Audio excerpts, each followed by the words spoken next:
ഒരുപക്ഷെ കേരള ചരിത്രത്തിൽ ആദ്യമായിട്ടായിരിക്കും ഭരണപക്ഷത്തുള്ള ഒരു MLA ഇതുപോലെ ലൈവിൽ വന്ന് ഒരു മനുഷ്യനെതിരെ ഇത്രയും ക്രൂരമായ രീതിയിൽ പ്രതികരിക്കുന്നത്. ശത്രുവിന്റെ ശത്രു മിത്രമാണ് എന്ന് പറയുന്നത് പോലെയാണ് സാജൻ സക്രയുടെ കാര്യത്തിലും അഡ്വക്കേറ്റ് ജയശങ്കറിന്റെ കാര്യത്തിലും സംഭവിക്കുന്നത്. സാജൻ സക്രയ്ക്കെതിരെ പ്രതികരിച്ചുകൊണ്ടാണ് അൻവർ എന്ന തീപ്പൊരി കേരളത്തിൽ ഒരുപക്ഷെ നമ്മൾ എല്ലാവരും തന്നെ അറിയപ്പെടുന്ന രീതിയിലേക്ക് വളർന്നത്.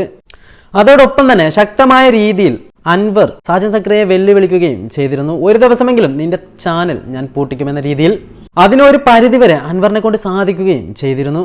ആ സമയത്ത് സാജൻ സക്രയ്ക്ക് സപ്പോർട്ട് നിന്നതിന്റെ പേരിൽ തന്നെയാണ് പോലീസുകാരെ ഒക്കെയും തന്നെ അൻവർ ഇതിലേക്ക് വലിച്ചിഴച്ചതും അവരുടെ പിന്നാമ്പുറത്തുള്ള കള്ളക്കളികളൊക്കെയും തന്നെ പുറത്തു കൊണ്ടുവന്നതും. അതനുസരിച്ച് കേരളത്തിലെ സർക്കാർ തന്നെ പ്രതിരോധത്തിലാവുന്നതും നമ്മൾ കണ്ടു. പലതരത്തിലുള്ള വാക്പോരുകളും വിമർശനങ്ങളും ഒക്കെയും തന്നെ നടന്നെങ്കിലും ഇതുപോലെ ഒരാൾക്കെതിരെ ലൈവിൽ വന്ന് അൻവർ ഇത്രയും മോശമായ രീതിയിൽ പ്രതികരിക്കുന്നത് ഒരുപക്ഷെ ഇതാദ്യമായിട്ടാണ്. ഉന്നത സ്ഥാനത്തിരിക്കുന്ന ഒരു പോലീസുകാരൻ തന്നെ ഈ MLA വിളിച്ച് ഞങ്ങളെ ജീവിക്കാൻ അനുവദിക്കണം എന്ന രീതിയിൽ കെഞ്ചുന്നത് ഒക്കെയും തന്നെ നമ്മൾ കേട്ടതാണ്. അപ്പോൾ തന്നെ ഈ MLAയുടെ പവർ നമുക്ക് മനസ്സിലാക്കാൻ സാധിക്കും. പക്ഷേ ആ സമയത്തൊക്കെയും അൻവറിനെതിരെ ഉള്ളതും ഇല്ലാത്തതുമായിട്ടുള്ള ഒരുപാട് വാർത്തകൾ സാജൻ സക്രയെ പടച്ചുവിടുന്നു എന്ന രീതിയിലൊക്കെയും തന്നെ സംസാരങ്ങൾ വന്നിരുന്നു.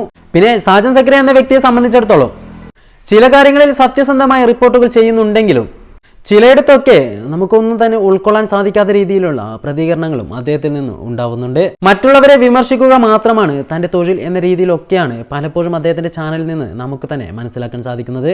അതനുസരിച്ച് മുസ്ലിങ്ങളെ ഒരുപാട് ഇകഴ്ത്തിക്കാട്ടുന്ന രീതിയിലുള്ള വീഡിയോകളും അദ്ദേഹം ചെയ്തിട്ടുണ്ട് എന്ന കാര്യം ഒരിക്കലും തന്നെ നിഷേധിക്കാൻ സാധിക്കുകയില്ല. അതുകൊണ്ട് തന്നെ അൻവറിനെ വെല്ലുവിളിക്കുന്ന രീതിയിൽ സാജൻ സക്രിയ ചോദിച്ചിരുന്നു, ഞാൻ ഇതുവരെ മുസ്ലിം സമുദായത്തെ കുറ്റപ്പെടുന്ന രീതിയിൽ ഒന്നും ചെയ്തിട്ടില്ല എന്ന രീതിയിലായിരുന്നു അദ്ദേഹത്തിന്റെ വെല്ലുവിളി. പക്ഷേ അൻവർ വീഡിയോ സഹിതം അത് ഫേസ്ബുക്കിൽ പുറത്ത് കാണിക്കുകയും ചെയ്തു. സക്രിയയെ സംബന്ധിച്ചിടത്തോളം ഏറ്റവും വലിയ ശത്രു എന്ന് പറയുന്നത് പിണറായി വിജയനാണ്. മുഖ്യമന്ത്രിക്കെതിരെ പലതരത്തിലുള്ള വിമർശനങ്ങളും അദ്ദേഹം എല്ലാ ദിവസവും തന്നെ പുറത്തു വിടുന്നുണ്ട്. പക്ഷെ ആ ഒരു സാഹചര്യത്തിൽ നോക്കുമ്പോൾ മുഖ്യമന്ത്രിക്കെതിരെയാണ് അൻവർ എന്ന രീതിയിൽ തീർച്ചയായിട്ടും സപ്പോർട്ട് നിൽക്കേണ്ടത് അൻവറിനാണ്. പക്ഷെ ആ സാഹചര്യത്തിൽ അൻവറും സാജൻ സക്രിയയുടെ ശത്രുവാണ്. അതുകൊണ്ട് തന്നെ അൻവറിനെയും മുഖ്യമന്ത്രിയെയും തമ്മിലടിപ്പിക്കുക എന്നത് മാത്രമാണ് ഇപ്പോൾ സാജൻ സക്രയ്ക്കുള്ള ഏക വഴി. അതിനുവേണ്ടിയാണ് അദ്ദേഹം പലതരത്തിലും പരിശ്രമിച്ചു കൊണ്ടിരിക്കുന്നത്. ആയിടക്കാണ് ജയശങ്കറുമായി ഒരു അഭിമുഖം നടത്തുന്നത്. അതിലൂടെ ജയശങ്കർ ഒരുപക്ഷെ അൻവറിനെതിരെ പറഞ്ഞത് വെറും മോശമായ വാക്കുകൾ തന്നെയായിരുന്നു. കാരണം അൻവറിന്റെ ബാക്ക്ഗ്രൗണ്ടോ അതല്ലെങ്കിൽ അൻവർ പ്രവർത്തിക്കുന്നത് എന്തിനു വേണ്ടിയാണെന്നോ പോലും മനസ്സിലാക്കാൻ ശ്രമിക്കാതെ ഒരു അന്വേഷണവും നടത്താതെ അവൻ തീവ്രവാദിയാണ്, സ്വർണ്ണക്കള്ളക്കടത്തുകാരനാണ് എന്ന രീതിയിലൊക്കെ വിമർശിച്ചപ്പോൾ തീർച്ചയായിട്ടും അത് അൻവറിന് ഉൾക്കൊള്ളാൻ സാധിച്ചില്ല. അതുകൊണ്ട് തന്നെ വടികൊടുത്തവന് അടികിട്ടി എന്ന രീതിയിൽ ജയശങ്കറിനെതിരെ മോശമായ ഭാഷയിൽ തന്നെ അദ്ദേഹം പ്രതികരിച്ചു. അതിനെക്കുറിച്ച് ജയശങ്കറിനോട് ചോദിച്ചപ്പോൾ അദ്ദേഹം പ്രതികരിക്കാൻ തയ്യാറായില്ല. അവരുടെ ഭാഷ അങ്ങനെയാണെങ്കിൽ അവരങ്ങനെ പറഞ്ഞോട്ടെ, എനിക്ക് അതുപോലെ പറയാൻ സാധിക്കുകയില്ല എന്ന രീതിയിലായിരുന്നു ജയശങ്കരൻ പറഞ്ഞത്. ഒരുപക്ഷെ ഇതിലും മോശമായ രീതിയിൽ പലപ്പോഴും ജയശങ്കർ തന്നെ ആളുകളെ കുറ്റപ്പെടുത്തുന്നതും വിമർശിക്കുന്നതും നമ്മൾ കണ്ടിട്ടുണ്ട്. പക്ഷേ ഈ സമയത്ത് മാന്യതയുടെ മുഖം മൂടി അണിയാൻ അദ്ദേഹം ശ്രമിക്കുന്നു എന്നതും യാഥാർത്ഥ്യമാണ്. ഒരുപക്ഷെ കേരളത്തിൽ അൻവറിനുള്ള സപ്പോർട്ടൊന്നും ജയശങ്കറിന് ഉണ്ടാവാൻ സാധ്യതയില്ല. കാരണം എല്ലാ പാർട്ടികളെയും നിഷിദ്ധമായി വിമർശിക്കുക മാത്രമാണ് ഒരു രാഷ്ട്രീയ നിരീക്ഷകൻ എന്ന രീതിയിൽ അദ്ദേഹത്തിന്റെ ജോലി തന്നെ.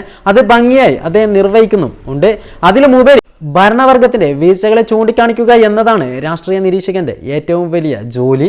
ഒരുപക്ഷെ കേന്ദ്രം ഭരിക്കുന്ന BJPക്കെതിരെ ഒരു തരത്തിലും അദ്ദേഹം ഇതുവരെ ശബ്ദിച്ചിട്ടില്ല എന്നതും യാഥാർത്ഥ്യമാണ്. പലപ്പോഴും മാർക്സിസ്റ്റിനെ നിഷിദ്ധമായി വിമർശിക്കുക മാത്രമാണ് അദ്ദേഹം ചെയ്തിട്ടുള്ളത്.